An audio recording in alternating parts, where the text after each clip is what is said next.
नमस्कार दोस्तों, welcome to the Heights में आप सभी का बहुत बहुत स्वागत है। और आज का हमारा टॉपिक इंडियन पॉलिटी से ही रिलेटेड रहेगा। भारतीय राज्य क्षेत्र का एकीकरण एवं पुनर्गठन, integration and reorganisation of Indian territory. Friends, आपको मैं बता दूं कि इसका पार्ट फर्स्ट इस टॉपिक से रिलेटेड पार्ट फर्स्ट और पार्ट सेकंड आ चुका है, और आज का जो पार्ट होगा ये पार्ट थर्ड होगा, भाग तीसरा होगा। सो फ्रेंड्स, पार्ट फर्स्ट में हमने क्या जाना, पार्ट फर्स्ट में रूपरेखा थोड़ी सी पढ़ी है हमने इसके बारे में, आप लोग देख लीजिए वो वीडियो। मैं आपसे रिक्वेस्ट करती हूँ कि आप पहले पार्ट फर्स्ट, फिर पार्ट सेकंड और उसके बाद में ही ये वाला पार्ट देखें, पार्ट थर्ड, ताकि चीज़ें आपको बेहतर तरीके से समझ में आए। सो पार्ट फर्स्ट की यदि बात की जाए तो उसमें हमने थोड़ी सी रूपरेखा देखी थी कि किस तरह से इसे पढ़ा जाएगा, है ना। वो चीज़ें हमने थोड़ी देखी थी, रूपरेखा वगैरह। फिर हमने एकीकरण और पुनर्गठन को देखा था कि इनके मीनिंग्स वगैरह जाने थे कि क्या होते हैं। फिर हमने थोड़ा बहुत देशी रियासतों के बारे में जाना था, और साथ ही साथ हमने कुछ कंडीशंस देखी थी कि उस टाइम पे 15 अगस्त 1947 से पहले भारत में क्या क्या कंडीशंस थी, क्या क्या परिस्थितियाँ लागू थी, और किस तरह भारत और पाकिस्तान का विभाजन हुआ। पार्ट फर्स्ट में हमने ये चीज़ें देखी है। पार्ट सेकेंड में हमने देशी रियासतों का किस तरह भारत में विलय हुआ, इसके बारे में विस्तृत रूप से चर्चा की है। किस तरह से प्रिंसले स्टेट्स इंडिया में मर्ज हुई है, इंडिया में उसका फ्यूज़न हुआ है, इसके बारे में हमने जाना। और आज हम पढ़ रहे हैं यूरोपीय उपनिवेशों का भारत में विलय किस तरह हुआ। ठीक है फ्रेंड्स, तो बिना वक्त गवाए हम स्टार्ट करते हैं। यूरोपीय उपनिवेश का भारत में विलय, cession of European colonies to India. So friends, आप सभी जानते ही होंगे कि भारत पर केवल ब्रिटेन, यूरोप की जो ब्रिटेन कंट्री है, केवल उसी का राज नहीं था, उसी का प्रशासन नहीं था। साथ ही साथ कई कंट्रीज आई थी जिन्होंने भारत पर शासन करना चाहा था। उसमें से फ्रांस और पुर्तगाल एक है। जहाँ तक बात की जाए फ्रांस और पुर्तगाल की, तो उतना भाग तो ये विजिट नहीं कर पाए थे, उतना भाग तो नहीं कब्जा कर पाए थे जितना ब्रिटेन ने किया था। लेकिन भारत के मुख्य भागों पर इनका भी प्रशासन चलता था, इनका भी हिस्सा था, इनका भी कब्जा था। सो फ्रेंड्स, ब्रिटेन की यदि बात की जाए, यूरोपियन कॉलोनीज़ में ब्रिटेन की यदि बात की जाए, तो ब्रिटेन ने 15 अगस्त 1947 को अपना फैसला सुना दिया था। कह दिया था इन्होंने कि 15 अगस्त 1947 को ब्रिटिश प्रांत को स्वतंत्र कर दिया जाएगा। किसी भी तरह का जो ब्रिटेन संसद है उसकी तरह से कोई भी रूल वगैरह यहाँ पे अप्लाई नहीं किया जाएंगे, ना ही कोई एडमिनिस्ट्रेशन होगा, ना ही कोई प्रशासन होगा ब्रिटेन की तरफ से। ठीक है, स्वतंत्र कर दिया जाएगा। सो ब्रिटेन का तो आपको पता ही है। हम फ्रांस का देख लेते हैं, किन किन भागों में, भारत के किन क्षेत्रों में फ्रांस का कब्जा था, किन भूभागों पे। तो पांडिचेरी, कराईकल, यनाम, माहे, चंद्रनगर, ये जो पार्ट है, यहाँ पर फ्रांस अपना प्रशासन जमाए हुए था इन क्षेत्रों में। ठीक है, मैं आपको मैप शेयर कर दूंगी इस वीडियो में, ताकि आपको चीज़ें बेहतर तरीके से समझ में आ जाएगी। यहाँ पे दो चीज़ें काफ़ी इंपॉर्टेंट है, 1954, 1956। नवंबर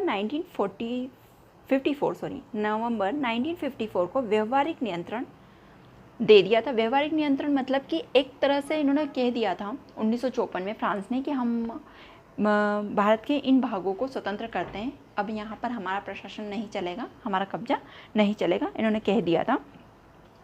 लेकिन 1956 में भारत फ्रांस की औपचारिक संधि हुई, फॉर्मल ट्रीटी हुई इनकी। ठीक है, जो भी कागज़ वगैरह होते हैं ना फ्रेंड्स, क्योंकि केवल कहने मात्र से तो ऐसी चीज़ें नहीं हो जाती है कि आपको स्वतंत्र कर दिया और स्वतंत्र हो गया, कहने मात्र से नहीं हो जाती है, बाकायदा इसके लिए पूरी फॉर्मेलिटी करनी पड़ती है। तो वो फॉर्मेलिटी कब हुई, 1956 को हुई, और फ्रांसीसी संसद द्वारा हमें अनुमोदन मिल गया इस चीज़ के ऊपर। ठीक है, कब मिला है हमें, 1956 में। तो आप ये चीज़ें इंपॉर्टेंट पॉइंट है, ये याद रखेंगे।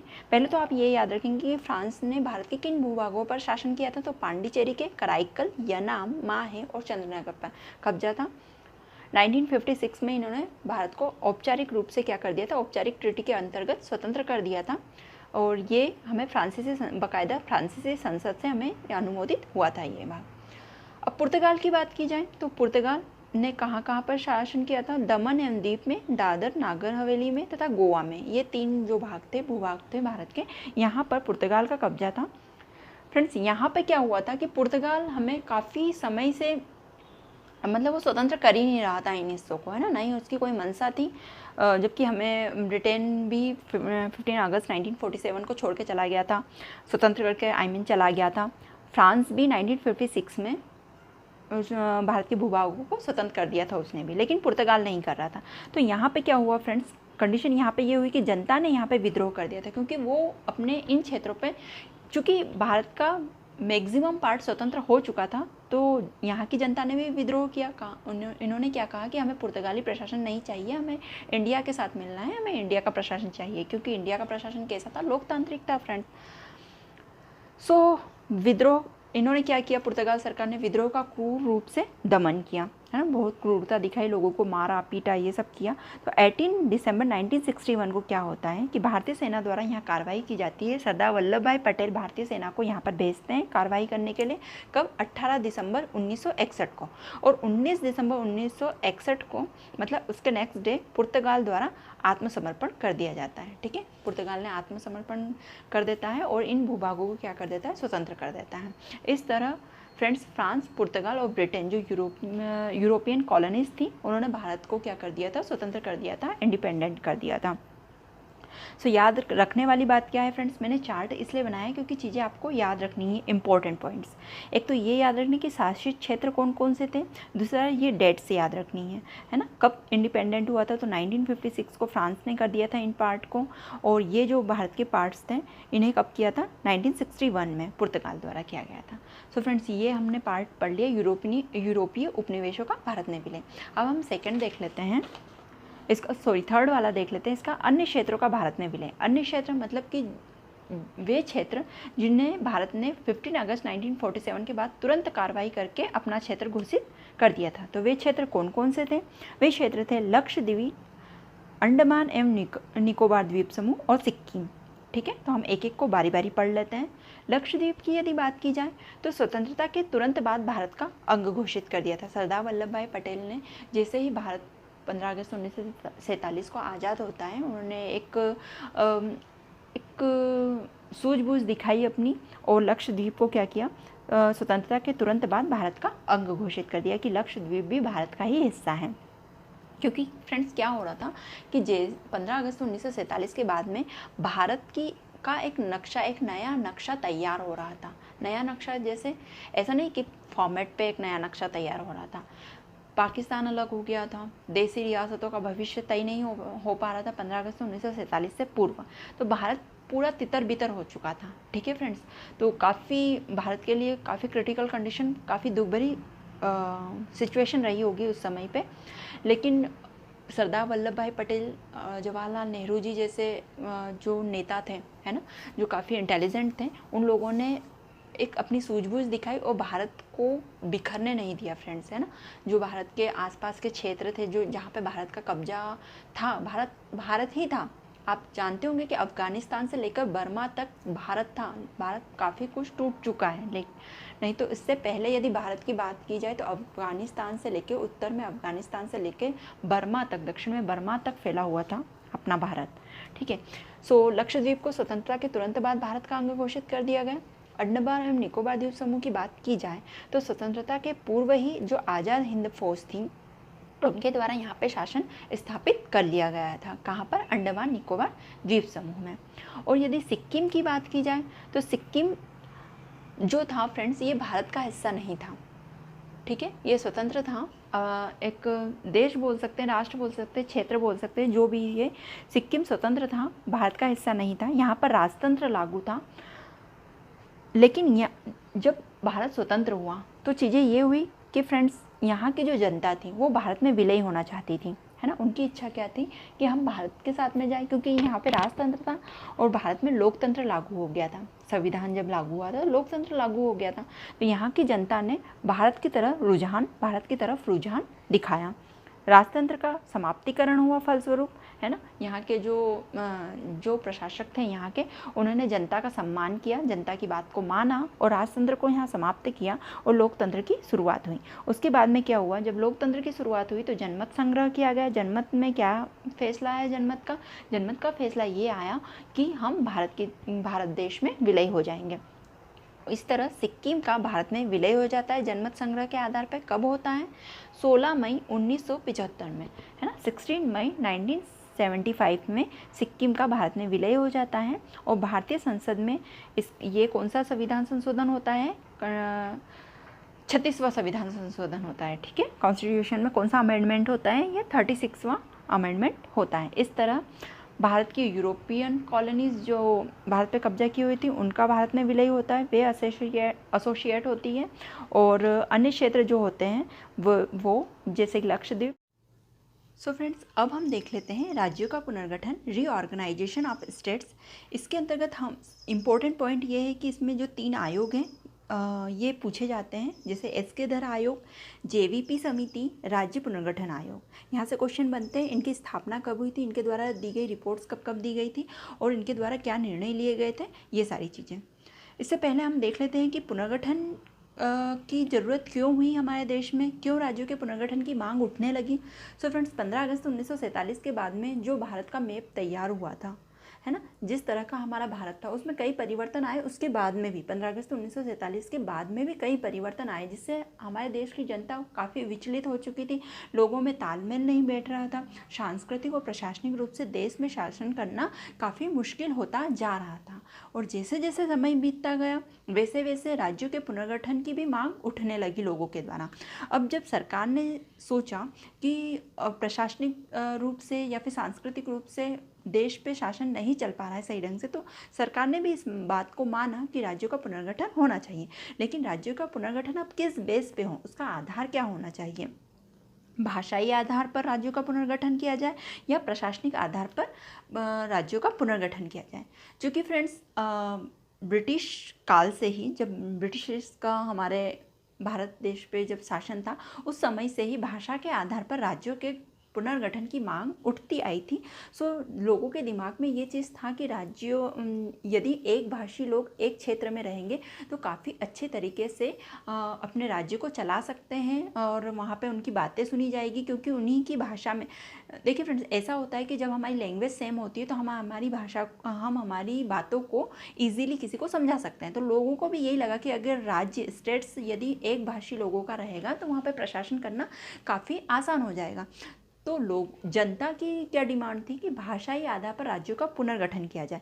लेकिन जो शासन करना चाहते थे, जो प्रशासन था, वो क्या चाहता था कि भाषा के आधार पर यदि राज्यों का गठन हो गया तो अभी अभी तो धर्म के आधार पर देश का बंटवारा हुआ था भारत पाकिस्तान के रूप में, और यदि अभी भाषा के आधार पर राज्यों का पुनर्गठन कर दिया तो हो सकता है कि आज राज्यों के पुनर्गठन की मांग उठी है, कल से वही राज्य अलग होकर कहने लगे कि हम एक नया देश बनाएंगे। ये चीज़ हो सकती थी, ये डर था प्रशासन में। सो उन्होंने सोचा कि ये चीज़ तो, ये न तो तार्किक रूप से संभव है कि भाषा के आधार पर एक राज्य बना दिया जाए, चूँकि आप सभी को पता ही होगा कि भारत बहुभाषी देश है, कई तरह की भाषाएं यहाँ पर बोली जाती हैं। तो ऐसा नहीं है कि एक एरिया में केवल एक ही भाषा बोली जाती है, वहाँ मिश्रित रूप से लोग रहते हैं, ठीक है। हिंदी बोलने वाले भी रहते हैं वहाँ पे मराठी बोलने वाले भी हो सकते हैं, वहाँ पे तेलुगु बोलने वाले भी हो सकते हैं, तमिल बोलने वाले भी, एक मिक्सचर भी हो सकता है। ज़रूरी नहीं है कि एक पर्टिकुलर एरिया में एक ही भाषी लोग हो, ऐसा संभव नहीं है, तार्किक नहीं है। सो उस टाइम पे क्या किया गया, इस बात का सॉल्यूशन निकालने के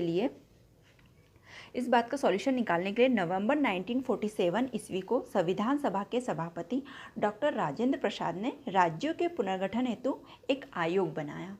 ठीक है, कब बनाया था? नवंबर 1947, याद रखिएगा फ्रेंड्स, ये डेट, ये सन याद रखिएगा, 1947, और जो मंथ था वो कौन सा था? नवंबर था।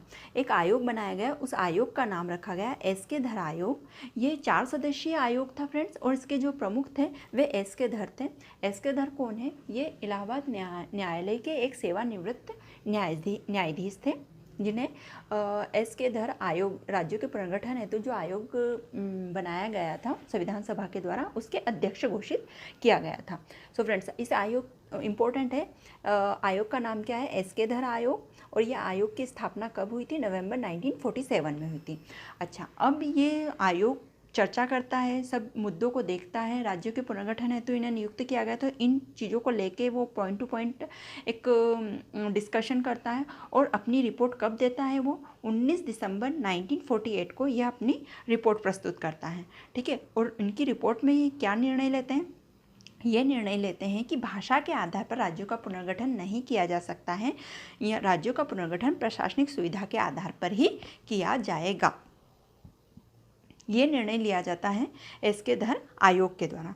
ठीक है फ्रेंड्स, इसके बाद में चीज़ क्या होती है कि जैसे ही ये केंद्र सरकार को अपना निर्णय सुनाते हैं, अपनी सिफारिशें सुनाते हैं, और केंद्र सरकार जब लोगों तक ये बात पहुंचती है तो जनता में भारी विद्रोह हो जाता है कि नहीं, क्योंकि जनता की डिमांड तो क्या थी, भाषा के आधार पर राज्यों का पुनर्गठन हो। इस बात को ठंडा करने के लिए या जनता के विद्रोह को समाप्त करने के लिए 1948 में, है ना, 1948 में कांग्रेस का एक अधिवेशन होता है, जयपुर अधिवेशन।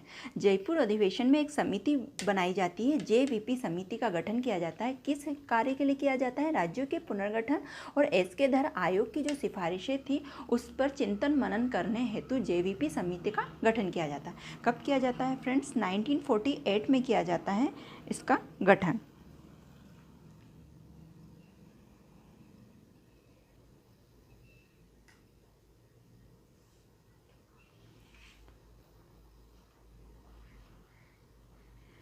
जी फ्रेंड्स, 1948 में किया जाता है। थोड़ा सा कन्फ्यूज़न था मुझे। हाँ, 1948 में इसका गठन किया जाता है इस समिति का। और इस समिति का कार्य क्या था? यही कार्य था कि राज्यों का पुनर्गठन। इस पहला काम तो ये था कि एसके धर आयोग ने जो सिफारिशें की थी केंद्र सरकार पर, उस पर चिंतन मनन करना, उन चीज़ों को देखना कि क्या सही है इसमें, क्या गलत है, वाकई इन्होंने सही निर्णय लिया या नहीं लिया गया आयोग द्वारा, और राज्यों का पुनर्गठन का फैसला सुनाना या फिर अपनी सिफारिशें केंद्र सरकार को प्रस्तुत करना, इनका काम था ये। अच्छा फ्रेंड्स, यहाँ पे जेवीपी का मतलब क्या था? यहाँ जेवीपी का मतलब जे से है जवाहरलाल नेहरू, वी से है वल्लभ भाई पटेल, और पी से है पट्टाभी सीतारामैया। ठीक है, ये तीनों प्रमुख थे इस समिति में। 1 अप्रैल 1949 को ये रिपोर्ट प्रस्तुत करते हैं केंद्र सरकार को अपनी, कि इन्होंने क्या निर्णय लिया है ना। तो इन्होंने निर्णय लिया था कि प्रशासनिक सुविधा के आधार पर ही राज्यों का पुनर्गठन किया जाएगा। इन्होंने भी भाषाई आधार पर राज्यों के पुनर्गठन की जो बात है उसे नकार दिया था। लेकिन जवाहरलाल नेहरू ने एक बात और स्वीकार की थी साथ में। इन्होंने कहा था कि यदि भारत देश की जनता का जो जन समूह है ये अधिकाधिक मात्रा में भाषाई आधार पर ही राज्यों का पुनर्गठन चाहती है ना, चाहती, जैसे 80 से 90% जनता यदि यही चाहती है, तो इस मुद्दे पर चिंतन मनन किया जाएगा और सोचा जाएगा इस मुद्दे में। अब ये निर्णय इन्होंने सुनाया। इससे क्या हुआ कि जनता में और ज़्यादा विद्रोह हो गया, जनता और ज़्यादा भड़क गई, क्योंकि ये काफ़ी इम्पोर्टेंट, काफ़ी महत्वपूर्ण नेता थे उस समय के, और उनके द्वारा ऐसी बात कही जाना जनता को जरा भी रास नहीं आया, और जनता बहुत भड़क गई, और जगह जगह पे क्या होने लगे, आंदोलन होने लगे। और सबसे ज़्यादा बात तो कहाँ बिगड़ी? आंध्र जो इकाई थी, आंध्र जो क्षेत्र था आंध्र, जहाँ पर तेलुगु लोग थे ना, वहाँ पे काफ़ी बात बिगड़ गई थी आंध्र इलाके में, है ना। आंध्र इलाके में काफ़ी बात बिगड़ गई थी, और यहाँ पे लोगों ने आंदोलन स्टार्ट कर दिए थे। और इस आंदोलन, एक बहुत बड़ा जनसमूह इकट्ठा हुआ और यहाँ पे आंदोलन हुए। और इस इलाके में कौन से लोग रहते थे फ्रेंड्स? इस इलाके में तेलुगु लोग रहते थे, तेलुगु भाषी लोग रहते थे यहाँ पे। और पहले ये इलाका क्या था? ये इलाका मद्रास से जुड़ा हुआ था। मद्रास मतलब वर्तमान में जो तमिलनाडु है, इसे मद्रास कहा जाता था। तो मद्रास से जुड़ा हुआ था। और मद्रास जो एरिया है फ्रेंड्स, मद्रास एरिया में तमिल भाषी लोग रहते थे, और तमिल भाषी लोगों के साथ में तेलुगु भाषी भी। तो ये तेलुगु भाषी लोग तमिल भाषी लोगों से अलग होना चाहते थे फ्रेंड्स, है ना, मतलब आंध्र प्रदेश नाम का एक अलग राज्य चाहते थे। अब यहाँ पे आंदोलन होने लगा, और उस आंदोलन के जो प्रमुख थे वो थे, नाम याद रखिएगा फ्रेंड्स, काफ़ी इंपॉर्टेंट है, पोट्टी श्री रामुलु। ठीक है, ये इनके मेन कर्ता धर्ता थे इस आंदोलन के। ठीक है, पोट्टी श्री रामुलु। इन्होंने क्या किया? इन्होंने 58 दिन का हंगर स्ट्राइक पे ये चले गए, 58 दिन का आमरण अनशन किया इन्होंने, और आमरण अनशन किया। और भूख हड़ताल के कारण क्या होता है फ्रेंड्स, इनकी 15 दिसंबर 1952 में इनकी डेथ हो जाती है। 1952 में क्या हो जाती है फ्रेंड्स? इनकी डेथ हो जाती है। और इनकी डेथ होने के बाद में और ज़्यादा हिंसक हो जाता है आंदोलन। 19 दिसंबर 1952 में, डेट्स इंपॉर्टेंट है फ्रेंड्स, याद रखिएगा। 19 दिसंबर 1952 में, 52 में क्या होता है कि नेहरू जी को एक दबाव के रहते इस बात की घोषणा करनी पड़ती है कि आंध्र प्रदेश नाम का एक राज्य पुनर्गठित किया जाएगा भाषाई आधार पर। इस बात की घोषणा की जाती है। और अक्टूबर 1953 में आंध्र प्रदेश नामक भाषाई आधार पर एक राज्य का गठन किया जाता है। ठीक है फ्रेंड्स, तो इस तरह भाषाई आधार पर सबसे पहले बनने वाला राज्य कौन सा हो जाएगा? आंध्र प्रदेश हो जाएगा, जिसकी स्थापना अक्टूबर 1953 में की जाती है। ठीक है, अब क्या होता है फ्रेंड्स, जब आंध्र प्रदेश बन जाता है उसके बाद में देश के जो अन्य राज्य थे जो चाहते थे कि भाषा के आधार पर हमारे राज्यों का पुनर्गठन हो, उनमें और ज़्यादा क्या हो जाती है, उत्सुकता बढ़ जाती है, उनको और ज़्यादा शक्ति मिल जाती है कि आंध्र प्रदेश जब बन सकता है तो हमारा अभी स्टेट भाषाई आधार पर तय हो सकता है। ठीक है, तो और ज़्यादा आंदोलन होने लगे थे, और ज़्यादा डिमांड्स होने लगी थी, और प्रशासन पे भी अब दबाव आ गया था क्योंकि उन्होंने भी एक राज्य बना दिया था भाषाई आधार पर। सो फ्रेंड्स, आगे क्या होता है, आगे ये चीज़ होती है कि राज्यों के पुनर्गठन हेतु पर्टिकुलर एक ऑफिशियली एक आयोग बनाया जाता है जिसे राज्य पुनर्गठन आयोग कहते हैं। इसकी स्थापना कब होती है? 22 दिसंबर 1953 को होती है। इसकी स्थापना डेट याद रखिएगा फ्रेंड्स, 22 दिसंबर 1953 में होती है। और इनका काम होता है कि आप अब निर्णय लीजिए कि किस तरह से भारत के राज्यों का पुनर्गठन किया जाए वाकई तौर पे, क्योंकि अब भाषा के आधार पर एक राज्य बन चुका था और बहुत ज़्यादा डिमांड बढ़ चुकी थी इस चीज़ की। 22 दिसंबर 1953 को राज्य पुनर्गठन आयोग की स्थापना होती है, जिसके अध्यक्ष कौन होते हैं? जिसके अध्यक्ष होते हैं फजल अली, है ना, जिसके अध्यक्ष होते हैं फजल अली। और इनके इस समिति के इस आयोग के जो सदस्य होते हैं वो कौन होते हैं? हृदयनाथ कुंजरू और के.एम. पणिक्कर। याद रखिएगा फ्रेंड्स, तीनों के नाम काफ़ी इंपॉर्टेंट है। जो अध्यक्ष हैं फजल अली हैं, और जो सदस्य हैं उनमें हृदयनाथ कुंजरू, नोट डाउन कर लीजिएगा, हृदयनाथ कुंजरू, और है KM. Panikkar. KM. I hope आपको दिख रहा होगा, के.एम. पणिक्कर। ठीक है फ्रेंड्स, अब इस आयोग द्वारा अपनी रिपोर्ट कब प्रस्तुत की जाती है? अक्टूबर 1955 में इस आयोग द्वारा अपनी रिपोर्ट प्रस्तुत की जाती है केंद्र सरकार को। और क्या सिफारिशें होती हैं वो देख लेते हैं हम, ये काफ़ी इंपॉर्टेंट है फ्रेंड्स। सिफारिशें काफ़ी होती हैं, बहुत सारी सिफारिशें इन्होंने की थी, लेकिन जो इम्पोर्टेंट है वो मैं बताती हूँ। सबसे पहले तो इन्होंने कहा था कि केवल भाषाई आधार पर राज्यों का पुनर्गठन संभव नहीं है। इन्होंने भी इस बात को माना था। न तो ये तार्किक रूप से संभव है, ऐसा नहीं हो सकता कि एक ही भाषा के आधार पर एक भाषी लोगों का राज्य गठित किया जाए। यदि ऐसा करने लगे तो बहुत छोटे छोटे राज्य वापस देसी रियासतें जैसे थी ना कि 565 थी, ऐसी बहुत सारे राज्य हो जाएंगे यदि एक भाषी आधार पर राज्यों का पुनर्गठन किया जाने लगा तो इस बात को तो इन्होंने इनकार कर दिया था। फिर इसका एक रास्ता इन्होंने ये निकाला कि यदि किसी राज्य में 70% वहाँ की आबादी एक भाषा बोलती है, 70% से अधिक या 70% आबादी एक भाषी लोगों की होती है, तो वहाँ पर भाषाई आधार पर राज्यों का पुनर्गठन किया जाएगा। फ्रेंड्स, भाषाई आधार पर राज्य का पुनर्गठन करने वाला प्रथम आयोग राज्य पुनर्गठन आयोग ही था। ये याद रखो, यहाँ पे से भाषा के आधार पर राज्यों का पुनर्गठन किया गया था। किससे? राज्य पुनर्गठन आयोग। इन्होंने सिफारिश दी थी ये कि 70% आबादी यदि एक भाषी लोगों की ही होती है तो वहाँ पे भाषाई आधार पर राज्यों का पुनर्गठन होगा। साथ ही इन्होंने एक शर्त और रखी कि यदि किसी राज्य की 30% से अधिक जनसंख्या, 30% से अधिक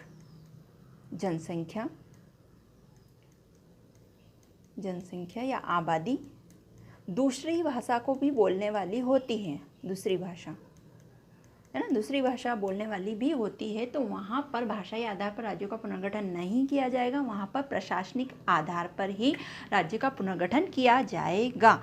30% से अधिक मतलब यदि 69% भी किसी राज्य की जनसंख्या एक भाषा बोलती, सपोज यहाँ पे तेलुगु भाषा 69% लोगों द्वारा तेलुगु भाषा बोली जाती है और 31% भाषा तमिल बोली जाती है, तो भी भाषाई आधार पर राज्य का पुनर्गठन नहीं होता। ठीक है फ्रेंड्स, तो भी राज्य चाहे ये 1% का अंतर हो 70% में, तो भी राज्य भाषाई आधार पर राज्यों का पुनर्गठन नहीं होता। कैसे होता? प्रशासनिक आधार पर ही राज्य का पुनर्गठन होता। ये मेन शर्त थी इस आयोग द्वारा, ये सिफारिश मेन थी। साथ ही साथ इन्होंने क्या बताया था? इन्होंने ये कहा था कि जो जो राज्य है, अच्छा फ्रेंड्स एक पॉइंट मैं भूल गई थी, जेवीपी समिति। जेवीपी समिति में एक चीज़ और बताई गई थी, एक और निर्णय लिया गया था, ये कि राज्यों का जो गठन था, इन्होंने ये तो बोल दिया था कि प्रशासनिक सुविधा के आधार पर राज्यों का पुनर्गठन किया जाएगा। अब राज्यों का पुनर्गठन भी कर दिया इन्होंने, और इन्होंने राज्यों को कैसे बांटा, ABCD, है ना, 4 पार्ट करें, और A पार्ट में कुछ राज्यों को डाला, कुछ को B में डाला, कुछ को C में, कुछ को D में डाला, ऐसे करके इन्होंने पार्ट में डिवाइड कर दिया था राज्यों को। इन जो राज्य पुनर्गठन आयोग है, उन्होंने ये जो ABCD वाले राज्यों का सिस्टम था, इसे क्या कर दिया था, समाप्त कर दिया था, है ना। ABCD भागों में जो डिवाइड किया था जेवीपी समिति ने, इन्होंने क्या किया था, इस चीज़ को क्या कर दिया था, समाप्त कर दिया था, और कहा था कि अब भारत में आई थिंक 16 राज्य या फिर 14 कुछ ऐसा था, देख लेते हैं, थोड़ा सा कन्फ्यूज़न है।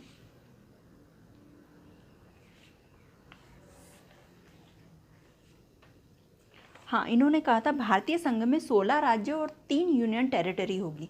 क्या कहा था फ्रेंड्स, इन्होंने कहा था कि भारत राज्य में, साथ ही देखो, एक तो ये वाली इनकी शर्त थी, फिर एक 30% वाली थी, फिर एक ABCD वाला कि इसको आप हटाइए, और कहा था इन्होंने कि 16 स्टेट्स भारतीय संघ में होगी, 16 स्टेट्स होंगी, और यूटी कितनी होगी, यूटी होगी 3 यूटी, यूनियन टेरिटरी, है ना, संघ शासित प्रदेश जिसे कहा जाता है, वे 3 होगी। इन्होंने ये सारी सिफारिशें किसे प्रस्तुत की, ये सारी सिफारिशें इन्होंने केंद्र सरकार को प्रस्तुत की, और केंद्र सरकार ने फिर आयोग की सिफारिशों में कुछ संशोधन के साथ उसे स्वीकार किया, और साथ ही साथ 14 राज्य और 6 यूनियन टेरिटरी का गठन किया। कब किया, 1956 तक ये सब हो चुका था फ्रेंड्स, है ना, 1956 तक ये सब हो चुका था। 14 राज्य और 6 यूनियन टेरिटरी का गठन किया गया था, ये सुधार किया था, और कुछ संशोधन भी किए थे इस सिफारिशों पर, और इस तरह से राज्यों का पुनर्गठन तय हुआ, और उसके बाद से राज्य बनने लगे। कुछ भाषा के आधार पर बने, और कुछ स्टेट्स कैसे बनी, प्रशासनिक सुविधा के आधार पर बनी। और आज जो हम भारत का नक्शा देख रहे हैं, इस भारत के मैप का निर्माण हुआ, इस भारत देश ने आकार ले लिया, स्ट्रक्चर ले लिया, अपना आकार ले लिया।